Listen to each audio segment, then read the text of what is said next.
What's up, extraordinaires? Brett Young with Erb Young coming at you right now. Hey, we're excited. We've got some cool guest appearances on some other podcast episodes, and we wanted to put those in the feed just to guys give you as much content as we possibly could. On some of these playbacks, we just decided there was rich information that's served with our same message here, which is epitomizing excellence in everything that we do. So we hope you guys get a lot of value out of this. It was fun being on there. We want to say thank you for all of the podcast hosts for the collaboration. And as we do these guest appearances, we'll make sure to drop these not only in the feed for the podcast, but also right here on YouTube too. So thank you guys so much for your support and your love, and be extraordinary. That's what I've done to get our guest for today in the office studio with us, Mr. Taylor Young from the Be Extraordinary podcast, partner of Erb Young Insurance, ex-UCF basketball player, current UCF radio color commentator for UCF basketball, and an overall great dude, married, father, and our guest today. You are tuned in to the Loan Officer Podcast with me, Dustin Owen, along with Taylor Young. Taylor Young. What's happening, brother? How you doing today? That's an intro right there, man. You like that one? I'm like, yeah, I am married. I do have a kid. I'm like fired up over here. You just reminded me of like my favorite scene of 8 Mile when Eminem is Right. at the last battle and he's like, I am this, I am that. Like, That's true. Yeah. That's a good reference right there. yeah. And T.Y. went to a private school. Yeah, that's good, man. I'm going to watch that movie. That's an incredible movie, by the way. Yes. Well, and the lead song from the soundtrack was like how I got through my first half marathon. It's Lose Yourself, right? Yes. Yeah. Yeah. I mean, that is, vomit on my sweater already, mom spaghetti. Yeah, but then there's like some low-key tracks that are way better, but they weren't as mainstream, like Run Rabbit Run, I think, and like there was some really good. The 8 Mile soundtrack was ridiculous. That was like Eminem in his prime popularity. So that would have been right after, hi, my name is, I don't know if I've actually listened to the whole entire soundtrack, but I'll have to circle back to it. Yeah, I feel like that takes me back to high school, where that would be like on repeat on the way to, school, where you're all sleepy, tired, and. So for any of our fanatics who listen and tune into every episode, you're probably going to recognize Taylor because he was just on where we did a show all about insurance, right? All about homeowners insurance and auto insurance and the do's and don'ts and tips and tricks. And this episode's not going to be all about insurance, right? Insurance is what you do for a profession, but it obviously doesn't encapsulate exactly who you are. But you do some very cool things with your own podcast, Be Extraordinary, which I'm still working on. I'm very good at being extraordinary, but I'm not very good at being extraordinary. I think that's like a lifetime achievement goal that I may or may not achieve. You also lead. How many associates are you guys up to now? I know you have multiple offices. We have 20 salespeople or 20 total associates? It's total 20. I believe it's 20 and 2 offices, 2 different markets, Melbourne, Orlando. Okay. And one of the underlying themes of this particular podcast is everything you should have learned in high school but didn't because it wasn't taught. Right? It wasn't because you were skipping school to go to the best pickup game or you're skipping school to go to Chick-fil-A with your girlfriend. No. You didn't learn this because it just wasn't taught. And I'm going to kick off our interview, if you want to call it that, our hangout time. This isn't much of an interview. It's kind of like 2 friends hanging out. Usually we do this shop. over a beer, but over a beer, over tacos, or very interesting story. And I don't want to divulge too many details, but the way we met is still one of my favorite stories to tell because we're 2 Orlando kids, both born and raised here, both went to UCF. I about 10 years before TY. But we're up in Michigan because UCF, our beloved Knights, are taking on the Michigan Wolverines. It was really an opportunity to go to the big house. That's right. Right? And so we go, and UCF covers the spread, but they lose the ball game. And back then, that's all I really cared about. Like, did we cover the spread? Priorities. We got to experience the big house. It was a noon game. And by about 3:30, my wife and my best friend Joey and his wife found ourselves in a bar. Then we found ourselves in a second bar, and it was in that second bar we run into this guy Taylor Young and his 2 or 3 buddies, and you know how life works. One thing led to another. Next thing you know it's 1:30. We're bottle service at like our 5th bar of the night. That was after we had like crammed 9 of us into an Uber to get across town because it was drizzling. And ever since then, we've become friends. We do business together. It's just been an incredible relationship that I'm very fortunate for. But for those that don't know that story, it's a great story. It's a great one. And there's more behind that story, but that would require a couple more time slots. It'd be a couple more pitchers of beer, and some of it just shouldn't be told. That's true. Yeah, it should be cherished. Yeah, it should be held inside for the 8 of us or 9 of us that were a part of it. And we'll as the years go by, I bet the stories will get richer and probably a little bit more full of shit. That's true. But the legend grows. The legend. There you go. But no, so back on my theme of like everything you should learn in high school but didn't. Thinking about that, what are some things that as a business owner and as a father and as an employer and as a salesperson, as a podcast host, like what are things that you wish were taught to you or you hope are being taught today to the future generations? I think personal finance is number one, and I'll take me out of it because it's interesting. I feel when you ask that question, I feel grateful for what I was taught as a kid. And I kind of like reframe the question as like everything that wasn't taught by sports, right? The first thing that I think is that sports did a lot of the teaching. I had 2 great parents, great family, and of course that was a part of it, but it was almost like whatever was left over that I needed to learn, it seemed like sports taught me, whether it was the hard way or the easy way.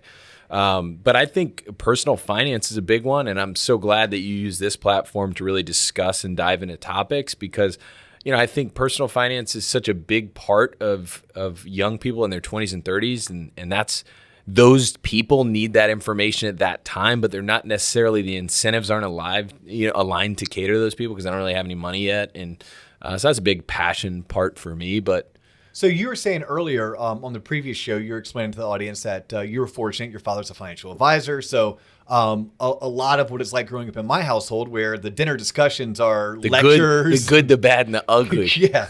But so I'm sure as most of us and our parents were trying to pass on their words of wisdom, maybe you didn't quite hear it or you didn't adhere to it. For you, it might have not been necessarily things that weren't taught to you, but maybe things that you didn't quite listen to right away. Yeah, and also in regards to my dad, I'm going to have him listen to this podcast now. He always gave the best lessons in like the most like Karate Kid type way. Like I'll give you an example, and this is a lesson of what I think some people lack in sports taught me was, in high school I thought I was like this big time player and was at a smaller school, so I was like the guy in my head, right? And so I had a poor attitude, say my junior year, and I was kind of like throwing this body language fit in what was this on the court? This is on the court, right? Okay. Like whatever. I don't even remember why I was upset or whether the First Academy takes on Lake Mary Prep. Yeah, like some big time event, and so regardless, I mean, I had a great coach. He's still a mentor of mine, but we bashed because I had a bad attitude at the time, right? I thought I was bigger than whatever it may be. So I'll never forget that after that game. And so I wanted to come out of the game, but he wouldn't let me, right? So we're playing this game and we're going up and down and no one's passing me the ball because my teammates are pissed at me, right? And I'm like throwing a fit. I'm like embarrassed to tell this story, but that was, I was a 17-year-old. And so after the game, and I'm like, I think I'm hot shit. So after the game, my coach brings me in. He's fired up, right? And he sits me down in his office. I don't even think he talked to the team. He's just like, Taylor, let me see you. And my dad's in there, and I'm like, what's my dad doing in here? Your dad? And he's like, look. He's like, look, it's my decision. I'm throwing you off the team. And I'm like, oh. Wait, your dad was throwing you off the team? No. My dad's coach. sitting in there. Yeah, okay. My coach's like, I'm throwing you off the team. He's like, I'm not going to tolerate this, right? I don't remember what he said. But he's like, look, unless you significantly change, we will play your senior season or your junior season without you, right? And, at this time, I'm getting recruited by colleges, and so that's important. I can't not play high school. Are you kidding me? Like, I'd have to transfer. And so it kind of hits me. And my dad has the opportunity. So then I look at my dad, right? Like most kids would do. First of all, what is he doing in here? And second of all, what is he going to say? And in my head, I'm like, Dad, you better tell him what's up. Like you need to tell him that like he needs me on this team and yada, yada. And my dad just looks at him and says, I'm with you, coach. And it taught me the best lesson. It was just such objective counsel to say, oh, no, I need to change me. I don't need to change the circumstance. I don't need to manipulate the circumstance. I need to change me. And until I do that, it's not going to improve. And I think that most people, or a lot of people, me included, don't teach that lesson and learn that lesson early enough, that you hold more power than you believe you do. And until you change your circumstance, whatever your bad behavior, whatever you want to blame it on, so that's powerful. Yeah, no, it's reminds me so many times I've suggested to sales professionals that maybe I was coaching or mentoring that it's the person in the mirror. Like it all starts with the person in the mirror. Like look at that person and ask that person some really tough, hard questions. Because more importantly, or most times, and most importantly, it's not the circumstances. It's not your surroundings. It's not your boss. It's not your employer. It's not the market. It happens to be that person in the mirror. Obviously, that's what your coach, and then with your dad's support, basically said to you, right? They're like, hey, things aren't working, and it's because of you. Yes. That's a tough pill to swallow. Right. And my dad had the opportunity to resist and fight and defend his kid, but he chose to take the objective route and say, you are acting like a baby. You do have a bad attitude, so let's call it like it is. And it really changed the course of my next 5 to 10 years because, once you get to college, you get plenty of situations that aren't fair, specifically in the sporting arena. And, you're not as good as you think you are. You're not as big time. You're actually small time. And that was a gift that I was given when I was 17 that served me throughout, my next couple. So you're able to take that very steps. Humbling experience and you carried that through. Sure. Now, I was not fortunate to play collegiate sports. Just wasn't good enough. Man, that hurts to say I wasn't good enough. But it's the truth, right? I wasn't good enough. Can you elaborate a little bit, like, what was it like then?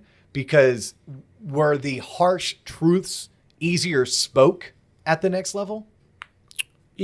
My experience at the next level, first of all, the fact that you didn't play college sport, I think my ankles and my shoulders and my hips, I don't think I was meant to play like past high school. So my body reminds me of that on a daily basis.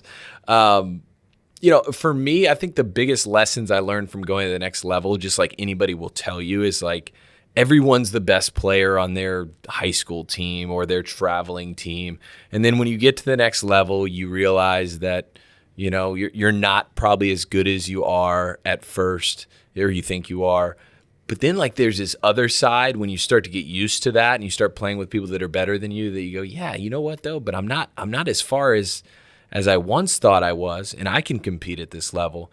It's just going to take a lot of work. But I think a big aha moment, specifically about college sports and basketball, you see a lot of transfers. You see a lot of people fail out of school. You see a lot of people. I had a freshman class. I think it was 4 of us total. It may have been 3 or 4 of us, but I was the only one that finished. One guy transferred out, got kicked out of school. Another guy just didn't make it. Another guy my age, I can't remember if he actually came in or he joined the next year, but he was my age. Got arrested. It's just so many things that I saw that had nothing to do with the basketball, that ultimately didn't allow them to continue and stay in the game. So I borrow a lot of that philosophy, whether it's business, life, or whatever it is. A part of it is staying in the game and staying, they say, what is it? Your best assets, your availability. What is the sports saying? That you being healthy and being available is a huge asset, because when you're hurt and you can't play, you're not worth anything. Yeah. It's do you have stick-with-itness? The Grit. ability to stick with it. Yeah. That is so much. I remember when I first entered into the mortgage space. My degree from UCF is in advertising and public relations. I worked in TV advertising for my first 2 or 3 years out of college. Then I got into the mortgage industry, and the first person who hired me, my hiring manager, was a guy by the name of Steve Walsh. So anyone who is a fan of the Hurricanes of the 80s or college football knows Steve Walsh was one of the badass quarterbacks on one of those 1987, 88 teams that won a national championship, et cetera, et cetera. His second career outside of professional football was in the mortgage industry. And I remember Steve Walsh literally telling me, if you can give me 2 years of your life, I can give you a rewarding, successful career. Now, he didn't say at what level. He just said basically, if you can stick with this for 2 years and follow the playbook, just put one foot in front of the other, do as you're coached or encouraged to do, you will have success. But if you can't give me 2 years, you're wasting my time and your time. And I take that into business in general or anything that I'm looking to do. And it's like, if I can't dedicate at a minimum a year, but preferably 2 years, then maybe the timing is not right. Right. This podcast, for an example, this podcast was an idea that was inspired 2 or 3 years ago by the clients I've had over the past 15 years, the loan officers I've been fortunate to be able to coach and mentor over the past 10 years, everything that I didn't learn in high school or things that I wish were talked about at my dinner table. And before we launched it, I had to wait for a time that I literally said, we're going to do this for 2 years. We're going to do this for 2 years to figure out, A, how to do it well, and to grow an audience. And if I couldn't dedicate 2 years to it, or in your stance, like the stick-with-itness at the basketball program, then you're not going to get out of it what you set out to do. Because although you went to college to play basketball, it was more than just basketball, right? It was the life lessons you learned by playing basketball. It was the degree you earned by being at UCF. What it means to show up when you don't want to show up, and do that over 5 years. I think that's probably the greatest gift. I think it had less to do with basketball in my case, and I would consider myself an average at best college athlete, right? I didn't have this national champion type experience. Well, you couldn't dunk, right? You couldn't dunk. I wouldn't say couldn't. Okay. I would say I preferred to stay behind the 3-point line when possible because it brings more value. 3 is worth more than 2. So, we can have that debate. But no, yeah, right? Like I learned so many more like life lessons from hoops or sports or whatever it may be. And I'm grateful for that. I actually don't identify as a basketball player, never have. And I think people get that wrong. But I think you take it for the lessons it gives you. So was your first gig outside of college hoops? You earned your degree. Was it launching Erb Young? Yeah, it was. It's funny. Now I'm just back on my dad again. I'm going to send him a text after this. Being like, you taught me a lot of stuff. I'm going into my senior year. And look, basketball is my life, right? So we're talking a lot about that from whatever age, I don't know, 4 or 5 years old to at the time 22. That's all I did, right? That's all I thought about. That's what took most of my time. I really didn't have a lot of jobs outside of working summer camps because I was playing basketball. I was traveling. I was doing all that. And then in reality, my dad, like going into my senior year, he's like, hey, I just want to let you know, I mean, you got to get a job after this. And like, of course, that. You're going to school. At some point you're going to get a job and have a career. But it hit me. I was like, oh, my God. I was so scared. I was like, I don't know what I'm going to do. I know I'm not playing in the NBA. Like, that's clear, but nothing else is clear. And my brother at the time was working as a producer, commission only, for another agency actually located in Celebration, just, however many miles outside of Orlando. And so anyway, we had some conversations, but I was going to get into like hospital management and kind of climb up that ladder. And then I did an internship at what's now Advent Health. And look, they were great to me, but I just realized quickly that is not what I was going to do. That's it's interesting. As your daughter is 1, right? Turning 1 or 1 in June 29th she'll be 1. So you have some years to go, but I'm about a decade ahead of you. So I have a 12-year-old and a 15-year-old, and with the 15-year-old, like he's going to be a sophomore. And we're talking about like, well, what happens when you're a junior and a senior, and what do you want to do when you grow up? And now I'm trying to instill like life lessons outside of personal finance and financial fitness. And one of the things that I draw on, and you just mentioned like your first, was it a job or an internship at the hospital? Internship, unpaid. Internship. Yep, in the summer. It taught you what you don't want to do. Yeah, big time. Yeah, and what I don't want to wear, honestly. And what you don't want to wear. Like for me, I was fortunate, and this probably comes with one of the benefits of not playing collegiate sports. Like, look, at the end of the day, I think I was good enough to go to a Division III. Baseball was my sport. I probably loved football more. I was just undersized at my position. Maybe could have gone to a junior college, could have been a preferred walk-on somewhere, right. But it just wasn't for me. What I was able to do, because I chose to quit my quote-unquote athletic endeavors at the high school level, it allowed me to have something ridiculous like 7 internships. I'm talking at a radio station for NFL Europe, for an online magazine, like legitimate internships. And each and every one of them taught me what I didn't want to do when I grow up. Like, it was fantastic because those 9 to 12 week internships. So for anyone who has, teenage kids, or for anyone who is maybe younger in life, maybe you're in college and you're listening. Like, I encourage all people, as many internships as you can, because at a minimum, it's going to teach you what you don't want to do. Yeah, and as much as you and no one cares then. Like, if you find out earlier, like, it doesn't matter yet, right? Like, you don't have to go get a job yet. You don't have bills yet, maybe, right? So, like, you can learn so much there before it actually is going to cause you pain. So yeah, I think that's great advice. Where were we before you hit like a little spark there, like one of my soapbox. I have many soapboxes that I get on. I could tell you. I think one thing that I think growing up that people should hear, and I think a lot of people develop these identities of themselves at a young age. And like for me, I'll share kind of an embarrassing, vulnerable part of my childhood was I was a mumbler. My parents would get so embarrassed. They'd take me out to dinner with their friends or whatever it may be, and like I was a mumbler. I'd have my hand on my mouth, and my mom would always be like, Taylor, get your hand out of your mouth when you're talking to people, trying to teach me etiquette and stuff, but it just never clicked. And so, even getting to UCF and everything like that, you start to get interviewed a lot, and I was just a poor interview. And my mom gets the biggest kick. Did they force you to the back of the line? Like, hey, only if time permits will we let you talk to number 5? Or whenever were you? I think early on, until I started playing, like any sort of significant minutes or role on the team, you just don't get interviewed that much, right? So like, that started happening. And then I was actually reading a book, right? So it was very clear in my family that I was anything but a public speaker, and actually I was probably a liability at the dinner table. Okay. And way more on the liability side. So anyway, I was reading this book. It was Tony Robbins. It was Unleash the Power Within. I don't know if you've read that book. I have not, but you were in college during this time? Yes. Okay. I was in college. I just kind of like started to introduce into personal development and maybe like reading some stuff. Did someone was it part of a class? Was it part of something that was assigned to you by the coaching staff? I'm just curious. I think my brother had read it.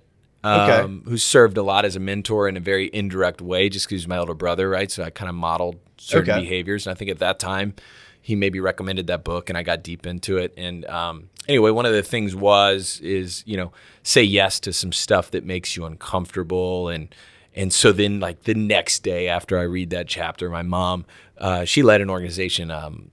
She was the CEO of Florida Virtual School, founded, so on and so forth for many years, almost 20 years. And so that organization would have these big annual events where every remote teacher employee would come. And at times there was, at this time in the progression of it, they had thousands of employees. And so she asked me, she was like, hey, I'm doing this thing. And she would always do the keynote, incredible public speaker, just a woman I have so much admiration for and love for, obviously. But she was like, hey, would you want to come speak at the staff conference? And here I am, like, what? And you're like 21 years old. I don't even want to speak at dinner, like without a hand near my face, right?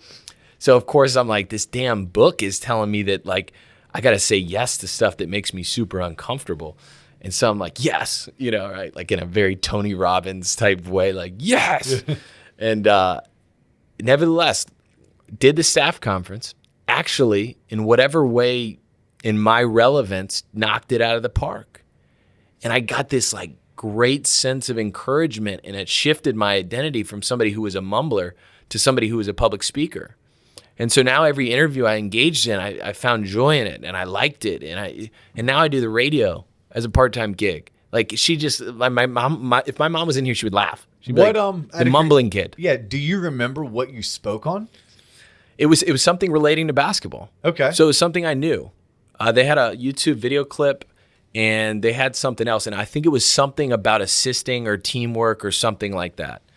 Well, that's one thing I found with public speaking, whether it's personally or even like me going through it and being the presenter or the moderator, or even coaching others to do it. The first thing I would recommend is make sure it's something that you know so well that you are the subject matter expert. Sure. It makes it way easier. And also for mumblers or people who speak really fast, or their ideas get jumbled when it transmits from brain to mouth, I find that all of that goes to the wayside the minute it's something that they're the subject matter expert. And then when you start studying it, it literally says, before you go to speak, make sure you know the subject so well you can teach it. And obviously it was easy for you to do that because basketball. I mean, you probably didn't have to prepare because you had prepared since you were 4. Sure. It was just talking about something that A, you loved, and B, you knew, and C, you were better than anyone else in the room. Maybe 1 or 2 people, maybe in their prime, were as good as you. But the odds were in your favor. Yeah. That you were the best person in the room. So you're the subject matter expert. It was easy for you to talk about it. Yeah, that's a very good point. So I guess that's a long way to tell a story to say, I think the trap for some people, and me included, specifically in your teenage years, because it's just such an insecure time, is that you develop these identities that maybe aren't true. Like, oh, I'm not a public speaker. Well, how long are you going to carry that? Or I'm not a morning person. Okay, well, how long are you going to carry that? And I think that that's sometimes a big miss. Well, yeah, it's funny. You and I were talking about this off camera. We were just catching up while Coleman was getting everything set up for us this morning.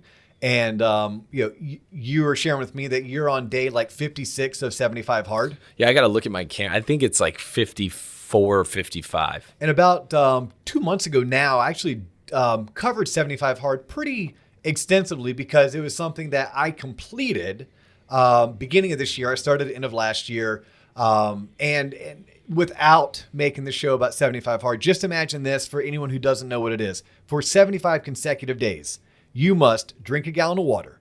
You must work out twice a day. Each workout needs to be a minimum of 45 minutes, and one has to be outside, regardless of weather conditions. Has to be outside. You have to follow a healthy diet. You have to read 10 pages of a nonfiction book, and you have to take a picture of yourself for 75 consecutive days. If you miss one of those items any day, you have to start over. So you and I were talking about your experiences. I was like, oh my God, dude, you have lost a ton of weight. You're like, I can't keep any weight on. And we were talking about the books you were reading and what's the hardest part of 75 hard and what are you trying to get out of it? Because for me, what I got out of it was just the big life lesson of yes, you can. Sure. But what you just said that reminded me to talk about 75 hard was, someone saying, that they can't. Well, like, no, I once had someone tell me, oh, I could never do 75 hard because I can't read nonfiction. I'm like, think about that. I can't. I'm like, well, can you read? And she was like, well, yeah, I can read. I'm like, well, if you can read nonfiction. You're just choosing not to. Just like you're saying someone who can't, I'm not a morning person. Have you tried? Right. Like, I mean, that's a big, right. Like, just be careful on how much like you identify with this person that just doesn't do or can't do, because it's just a slippery slope. I mean, there may be things that you choose. Hey, look, I enjoy myself more at night. So I'm okay, cool. But don't like pigeonhole and blame your lack of, effectiveness in the morning on the fact that there was this gift from God that works against you. And I don't know. It's interesting. I think I'm sure there's chemical people that are more night owls than mornings. I think that's a common one. There are people born with no legs who run races. Period. Yeah. And by the way, I ran a half marathon last year. There were people passing me. I ran a 9:48 mile. Okay. Consistently. So I don't know what the total time is, but sub 10 was my goal. Okay. And I was super proud of myself, but it was like there was people passing me that did not look like they should have been passing me. And I'm like, yo, this is as fast as I can go. What is that person doing? Are they like locked into something mentally that I don't know about? I had like 70-year-old ladies passing me.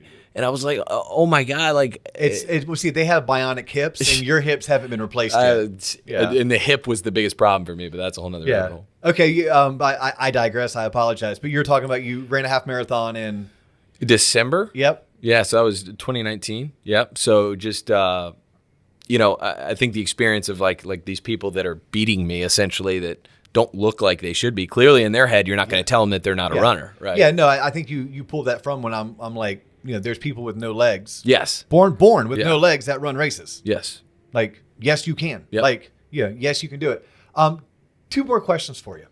I'm going to start with the business aspect. So, because you've now been a partner at Erb Young for a decade. Yeah, almost. Right? Almost a decade. Looking back, what are two of the biggest lessons you have learned? Like, and they could have been because you totally foobarred something. Which, some of the best things that we learn in life come from the mistakes we've made. Looking back, if you were giving advice to someone who was not a decade into their own endeavor or their own business venture, what have you learned that you can share with others to shorten their learning curve? Man, that is such a broad question that brings to mind so many things.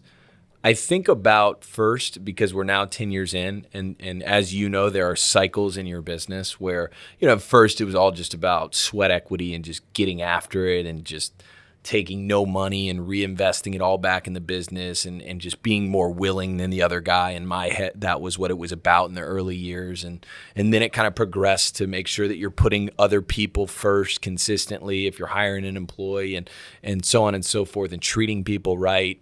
And then also, just beginning with the end in mind. Don't just do something a certain way without an understanding of what this looks like, and make sure things are duplicatable and scalable. And but it always ebbs and flows depending on what cycle of your life or your business that you're in.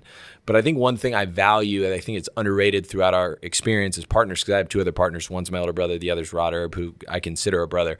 A lot of times the best times in our business is when our relationship's the best, when our high level of communication. And sometimes the challenging times in our business has come when our lack of communication, or maybe we just aren't hanging out enough. So I don't know if that is relevant to the listener, but I think it's important, whether it be a partnership, business partnership, or a marriage, is that you have to take inventory of those key people around you and make sure that that's tight, because that affects the rest of the macro throughout the organization. Because if you're going to lead, or if you're going to do anything that you're going to be in charge of anything, or if people watching you, it's got to be genuine, and you can't fake it for long. You can fake it short term. Yeah.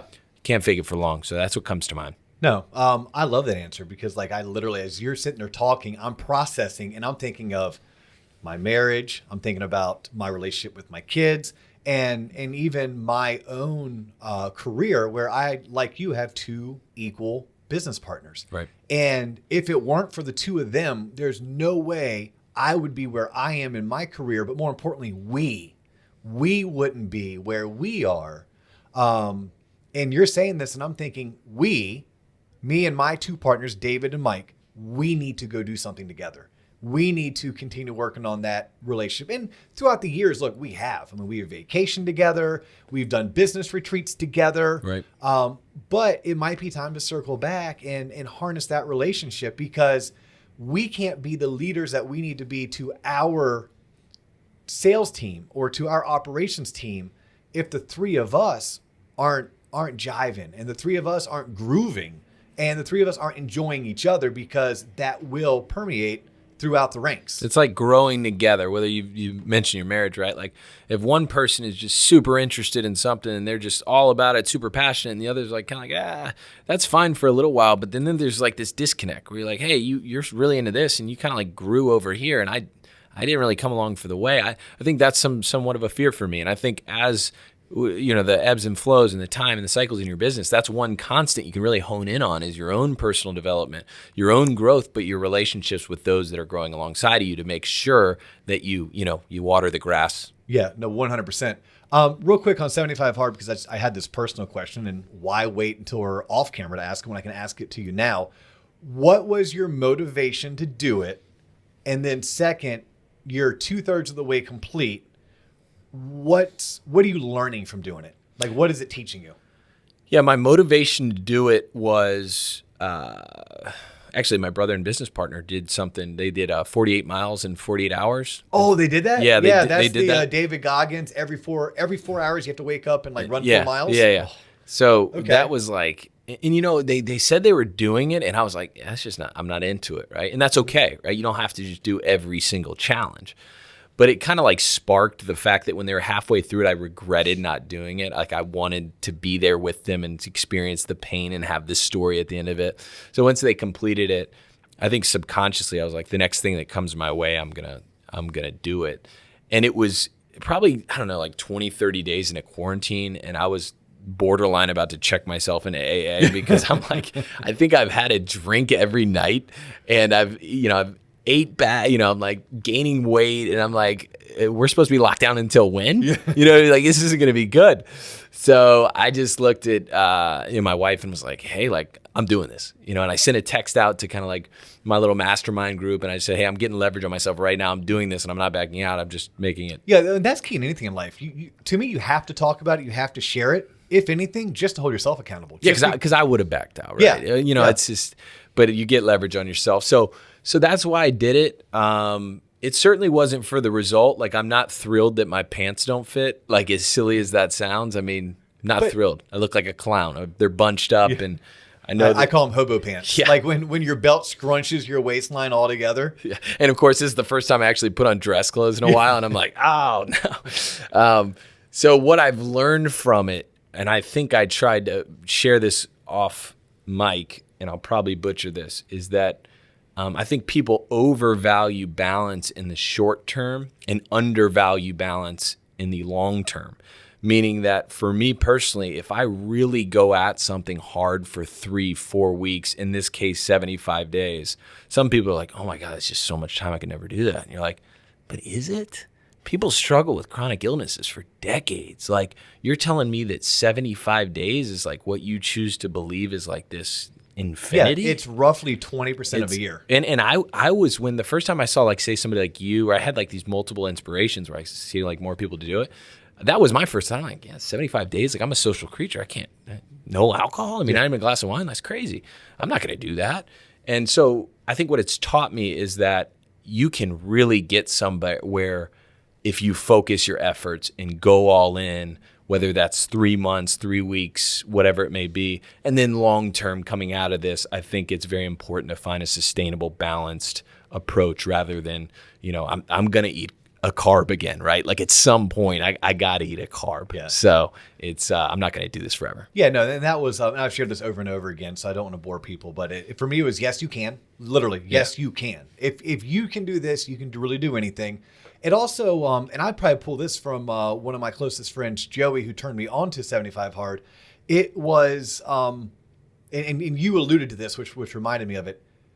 There's a lot of time in the day that probably goes wasted. There's a lot of time 100%. In the day because you can take your picture, drink your water, work out twice a day, read your 10 pages. You can do all of this and still be a good spouse and still be a good parent and still dedicate yourself to your career and still have fun. I mean, I went to the Zac Brown band concert and I didn't drink. Yes. Guess what? I was the DD. My wife loved it. Yep. Now, I was all hopped up on caffeine. Like, I probably had every type of 5-hour energy you can get your hands on. That's funny. But, I still had an active social life. And for me, the byproduct was losing 30 pounds. The byproduct was, look, I'm signed up for 2 half marathons. I'm going to compete in at least 1, if not 2 sprint triathlons. That was just all byproduct of me really exploring if I didn't waste time and I opened myself up to saying yes to things that maybe appeared to be hard, what all I could get done. Boom. So the podcast, your podcast, not my podcast, your podcast, the Being Extraordinary podcast. Yes. In a nutshell, what is the motivation? What is the inspiration and the overall theme of the podcast, and how can people find it? Well, you can, the Be Extraordinary podcast, anywhere that podcasts are out. We are on YouTube as well if you want to watch a video. We're having a blast with it. It actually started by a commitment to us as business partners to hang out more. Okay. So it's actually a platform that allows us to obviously engage in meaningful conversations, and we'll have guests, but selfishly, it's about us getting together and talking about stuff that's interesting and sharing what, is true to us. And so that's been really cool. So yeah, please tune in. We'd love the feedback. and hopefully get something out of it. Well, I think that the first episode I saw, you guys weren't even like in Orlando. You were on vacation or on like a business partner retreat. Episode 3, it was our Okay. 9-year anniversary. We got away and we had a blast the night before, and then shot a podcast the next day. It's all stuff that we probably would talk about, off camera too, and just starting to record it's been a fun new muscle for sure. Well, that's what Coleman and I have realized, and even you and I today. So much of what we just do in our daily interactions, it's like, oh my God, I wish I had a camera for that. I wish I had a microphone for that. Because the goal, I'm sure, with your podcast isn't necessarily to make money. No, yeah. It's to inspire people. Sure. It's to entertain people. It's to, bring something of relevance, or sometimes it's just to let people know, hey, you're not alone. Like we all are, for the most part, pretty ordinary. Yes. Although the podcast is about being extraordinary. I'm glad you said that, right? I think you hear "be extraordinary," and it's Superman, right? That's what I look at. But I look at it quite the contrary. I look at the "Be Extraordinary" podcast is about ordinary people doing extraordinary things. Yeah, and that's what it's all about. Yep, that was for me one of the biggest hurdles or obstacles I had to overcome, probably in those college years, early 20 years, going into my 30s, was the realization that as a person, I am not extraordinary. Right. I am ordinary. Now, that helped me tremendously moving forward, everything from how I interact with my clients to how I interact with the sales associates that I mentor and coach to really this podcast that we're doing today. Was I was realizing, well, if I am just ordinary, that means more people are like me this versus not like me. That means they have the same fears, the same thoughts, they had the same worries. Maybe they had a very similar upbringing. And if I can take some of my experiences, because maybe I've been able to experience some extraordinary things. Absolutely. And maybe I've been able to experience more extraordinary things than others. Let's share that. Let's talk about that. Or maybe I'm just more willing to share. And good for you. I appreciate you sharing. I know that. So from this guy over here, and it's true to me, and I thought about this last night a lot. I'm not disciplined because I am strong. I'm disciplined because I am weak. Yeah, that's right? awesome. Say that again. I'm not disciplined or have discipline because I am strong inherently. It's because I'm inherently weak. It's because if that pie sits there too long, I will eat it. Right? So what I try to do now when people come over and they bring sweets, or my wife's grandmother bakes us a pie, I throw it in the trash can immediately. Okay. And I try to self. I try to do it. Party, no. I try to do it not in front of people. Yeah. But if we have like a rep that comes in and they bring donuts into the office and I am there is a chance that I grab them and immediately throw them away. Look, everyone's got to have. I don't do that because I'm strong. Yeah. I do that because I'm weak. Yes. So. No. And that literally probably applies to so many aspects of our life. It's easy to talk about it from a nutritional standpoint. I do the same exact thing. I think you and I were talking about that. I was just yelling at my wife because she brought in M&M like cookies, the ones from Publix. How dare her? And I'm like, and look, we had my cousin in town with her daughters, and we were having a great time, and we're at the pool, and I'm like, why are you buying this junk? And she goes, well, why are you eating it? I was like, oh, touche. Stop it. Yeah. You know what my wife said this morning? I said, oh my God, my pants don't fit. She goes, wait till you gain the weight back before you buy new pants. I'm like, what?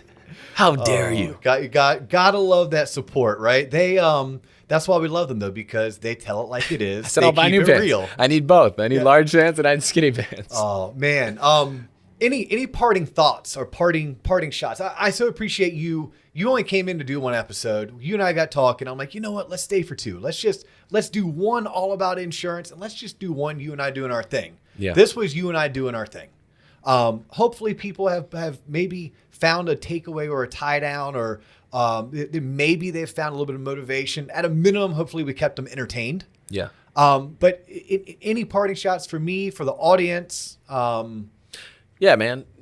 And this isn't scripted, but you asked about the podcast, and and my admiration for you for starting something in this podcast is just, everyone should have a voice. When this podcast thing started happening for us, and we're only 8-9 episodes in or whatever it is, right? You're like, gosh, there's so many podcasts now. You can find a podcast about everything. And you go, well, what's wrong with that? Yeah. Everyone should have a voice. That doesn't mean that everyone's going to listen, but some people will, and it may change somebody's life. And I think being in proximity to people like you, again, I need that because I'm weak, not because I'm strong. So iron hopefully sharpens iron, and I've really, really enjoyed the time, and I appreciate what you're doing. It always does, and I appreciate you, Taylor. You are listening to the Loan Officer Podcast. He's Taylor Young. I'm Dustin Owen, and we're out.